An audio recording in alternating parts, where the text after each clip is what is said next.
There are many reasons why you'd want a separate channel for your YouTube Shorts. YouTube Shorts is a new feature and it's definitely an awesome opportunity for us to grow. But the question is, should we have a separate channel for our YouTube Shorts or keep them all on the one place? That's what we're going to answer today. Okay, so here are some of the reasons you want to have a separate channel for your YouTube Shorts. So the first reason is you want to put out lots of YouTube Shorts. Like, this is something that you want to do daily. So if you're putting out a lot of content and you want to put up videos every single day, maybe one or two every single day, then you will want to have a separate channel. You don't want to overload the immediate audience that you have on your main channel. You have to remember that the audience that has already subscribed to you may get overwhelmed because this is something new that you're starting. And it might get overwhelming for them to see all this content on your channel, and it might get a little bit messy looking. I've had quite a few people come to me and say, I've lost subscribers, what the heck is going on? But then the question is, I asked them, did you upload every single day? And they said, yes. And that's the problem, is that it's just too much for your immediate audience. If you have a separate channel for all of the content that you're going to be sharing, it just gives another space for people to go if they want to, if they choose to follow you on that other channel. The second thing is YouTube Shorts is not monetized. So this doesn't really affect you too much. It's not a huge deal. Some of you may think, oh, I want to do this to get monetized quicker because they'll get thousands and thousands of views. But here's the thing, if you're doing shorts and they are pushed out on the short shelf, you will not get the watch hours from that. The watch hours when they're pushed out onto the short shelf does not count. Now, saying that though, if it gets pushed out on the browse page, on the suggested page, on the YouTube search, and people are actually watching it from there, it will count. So it really depends on where the actual short is being pushed. This is just a factor I wanted to put out there because I know not many people understand this aspect of it. They just think, oh, I'll put a ton of videos up, I'll get monetized really, really quick. You have to consider it's a shorter video, you're gonna get less watch time, watch hours from it all, unless it gets millions of views or thousands and thousands of views. Now, not necessarily is this a huge deal, so don't get all freaked out about it. It's not going to demonetize your channel in any way. It just won't help fast track necessarily if it's being pushed out on the short shelf. So I just wanted to mention this here because it's important that you know it. The third reason why you want a separate channel is because you want a certain aesthetic or vibe to your channel. Many lifestyle YouTubers, many creators will have this feel, this vibe to their channel. And with YouTube Shorts, it's a little bit different. And for me, I really wanted to keep the YouTube Shorts correlating with my channel. So I had actually put a thumbnail over them to match with my branding, my thumbnail theme. But a lot of times people were mentioning to me, oh, this is a YouTube short. Why are you putting a thumbnail over it? I want to see the actual screen grab of what's going on in that video. And so I think it did affect the initial click-through rate on my videos because people were thinking, okay, this is a regular video or is it shorts? Obviously, people can read and they can look at the timestamp and such, but initially when people look at it, it kind of affected it a little bit. So my point here is if you want a certain channel vibe theme, you may want to create a second channel for your YouTube Shorts just because it's not necessarily aesthetically pleasing. And again, there's some things that you can do in editing to make it look a little bit better, but still. The fourth reason why you'd want to have a separate channel is because you want to create different content. This is key. Now, I've mentioned a lot in my other shorts videos that you need to have content that relates to your main channel content if you're going to upload to YouTube Shorts. So if you're a lifestyle YouTuber and you're uploading like random gaming clips, it's not gonna work. It doesn't really mesh well with the channel. So if you want to start something fresh, something new, and you want to start into new content that you're super interested in and you can do it on short form, then maybe starting a separate channel would be preferable for you. Yeah, and another example is if you have a painting channel and you start doing reaction videos to like famous celebrities doing random stuff, it's not going to mesh well with your channel and people are going to view the video, but they're not going to subscribe and it's just going to correlate into a mess. It's like being a minimalist and doing haul videos on your short shelf. It just doesn't connect very well. So if you're wanting to do a new, fresh topic, then separate channel is for you.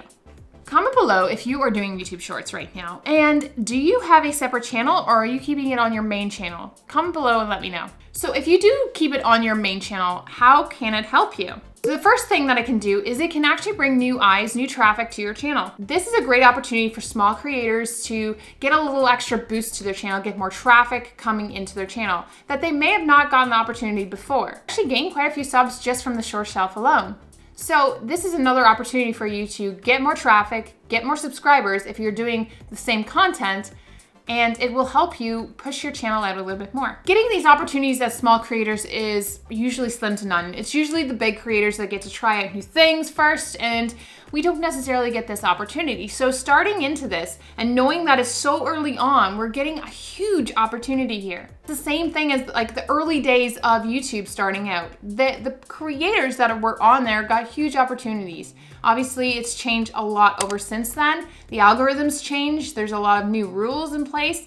So having this new opportunity to start on YouTube and get more eyes on our channel is very important for you to utilize it. I always say test, test, test on your channel to see what works. And if it doesn't work on your channel, then create another channel for it, just to try it out. Now, if you are keeping it on your main channel, you need to make sure the content relates. I mentioned this in a previous point, and I'll mention it again. The content really helps for us to relate to it, to understand what we're getting into when we go to that channel. So for example, one of my subscribers actually has a channel about makeup. She puts up YouTube shorts that relates to her main channel, to everything that she has on her channel, so that when people go to it, they can subscribe and watch for more shorts and main videos. This is really important to turn viewers into subscribers from YouTube Shorts. If I create growth videos and tips on how to get more subscribers or grow your channel, that's connected to my channel for sure. So make sure you connect the videos together so that people, once they view it, they can subscribe. I actually did a couple of shorts just on my channel, just random ones, just to see how they would do. And they, of course, didn't get any subscribers. And I figured they wouldn't because they weren't it just wasn't connected to my channel as well as the others were. Third thing is that you can actually get creative with the short form content. This is actually good practice for you to get into the short form content because TikTok, Instagram Reels is huge right now, and YouTube's trying to fight against them and figure out a way to stop them in their tracks. And so this is a great opportunity for you to get creative, understand the short form content, and then that correlates into you working on other things, other platforms potentially. You see a lot of TikTokers moving over to YouTube. Not necessarily are they doing the shorts shelf yet because they aren't really in tune with it yet. They're focusing in on TikTok. So the thing is, we're getting a huge opportunity here to get creative and try things on the short shelf, and then we can try on other platforms and show them what we've got. And the fourth thing you want to do if you're keeping it on your main channel is only upload 1 to 2 videos a week. Now, this is, in my opinion, the perfect sweet spot because then you're not overwhelming the audience and YouTube. It gives YouTube time to figure out what's going on with this content. Now, when you're uploading regular content and you say you have 2 videos a week regular content, then you're uploading 2 of the shorts, that's enough for your audience. They need to digest what they've been given for that week. I actually tested this on my channel. So I went live on Monday and I uploaded a shorts video shortly after that live. The video, of course, did not do well because my audience was digesting the live video that I had already on my channel. That shows me that you need to give your videos some time in between so that YouTube and your audience can understand what is going on and which ones to watch. For me, I've tested out just 1 a week and I think that will suffice on my channel. Putting out more on my channel will just overwhelm the audience because I already do a ton of content anyways. I go live once and I also upload twice a week. So if I add another video into the mix, it's going to be a little bit too much. So I need to figure out where I can fit this into my channel. Same goes for you. Figure out how many you can do. Don't overwhelm your channel. Find the middle ground and test, test, test. Also connects into retention as well. So if you're putting out a lot of content and it's overwhelming for your audience, the key factor is now you can work on doing good quality content if you're only uploading 1-2 shorts a week.